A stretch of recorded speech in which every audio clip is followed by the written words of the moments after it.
Welcome back to Better Living. I am joined now by LaDonna from My Sister's House for Girls. Yes. Let's talk about, you guys are a nonprofit organization. Yes, and what do you do at My Sister's House for Girls? Well, we do so many things, but a lot of the things that we do, we mentor and we provide innovative and prevention programs for at-risk youth.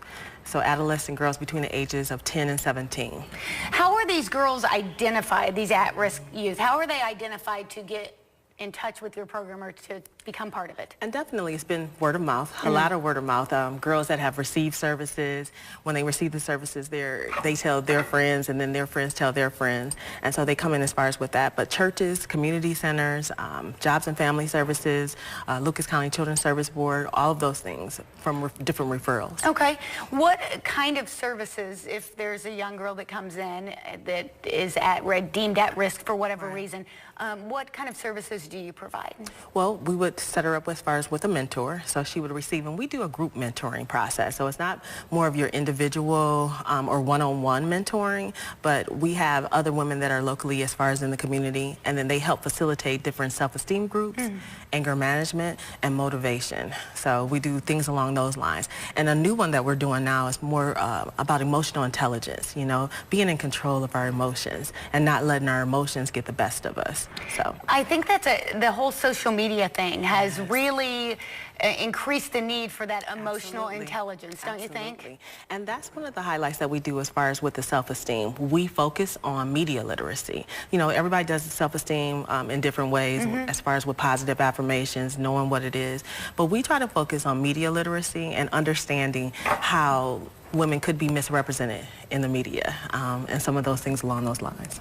Well, I've talked before, I've actually spoken, they've had me speak at places before about how body image and how it's portrayed in the media and how it's not. And by media, I mean like magazines, and you know, those are all photoshopped, but these young girls don't necessarily get that, and it creates this image in their head of what they think they should look like. Absolutely. I think, and I'm not sure if you've seen it, but like that Dove commercial. Yes. Yes, we use that and we show them how just, you know, the idea of beauty is socially constructed. And so you might want to look like this person, but this person was digitally altered in order to look like you that. You can look like this person too. You can. Sit and let somebody change you with the computer. Absolutely.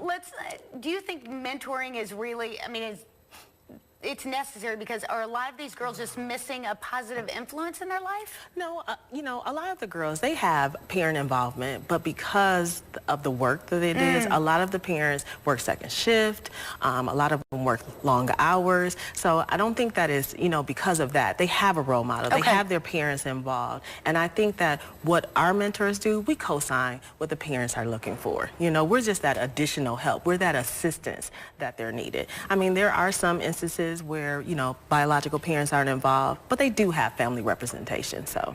Well, and I think a lot of times parents just need somebody that's not a parent, because kids will sometimes just listen to that outside influence. Absolutely, absolutely. I don't know how many parents I've had where they said, LaDonna, I just told her that, but it's okay because I'm co-signing and I am, you know, presenting the information, maybe in a different way, but as long as they get the information, that's the most important part.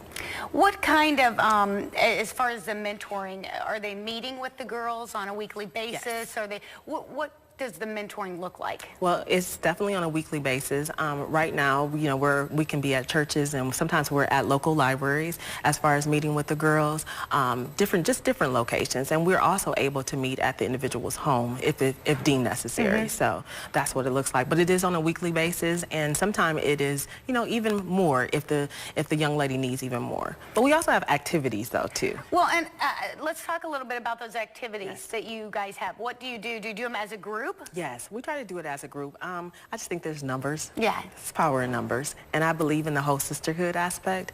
And so we have a Meet the Author. We have a lot of significant signature events. And one of them is Meet the Author. And I know that that's different places, but we've been to Dayton and we've also been to Columbus, where we met Teresa Flores. She was the slave across the street and dealing with sex trafficking. And she met with a group about 15 or 20 of us in a hotel room, and it was very intimate, and each girl got an opportunity to ask their own individual question. You know, sometimes when it's in a bigger group, you can get lost, but they really had a really intimate opportunity to meet. That would be really powerful. Absolutely. And it was extremely powerful for them to have an opportunity to talk to her and just get some of her ideas, and for her to just have like one-on-one, you know, conversations as far as with each girl. You talk about specifically about the subject that dealt with and the sex trafficking. I mean, when I was a kid, that wasn't ever anything I would even think about. Girls, especially girls, have so much more to deal with now, don't they? Yes, yes. And that's another thing that we address as far as with the media literacy. Everybody has all these friends, you know, and you don't know them, you haven't seen them, you haven't met them, and so you could be easily targeted, you know, and that's the information that we provide them to try to empower them so that they understand to be savvy, you know, and a little bit more knowledgeable about who you are allowing to see your information, and of course not meeting those individuals at a different location without talking that information. And so sometimes you have girls who don't want to share those information with parents, but they would be more likely to share it with a mentor and someone that they trust. That makes a lot of sense. Yes. and you do want, in one hand, you want them to be naive because they're kids, and you want them to get to be innocent kids. But on the other hand, it's really not safe for them to be naive if they're going to be, especially in that social media world. Absolutely. Well, we're going to talk some more about events that My Sister's House for Girls has going on, and about the mentors. Maybe there's somebody watching that wants to be a part of the program. We'll be right back on Better Living.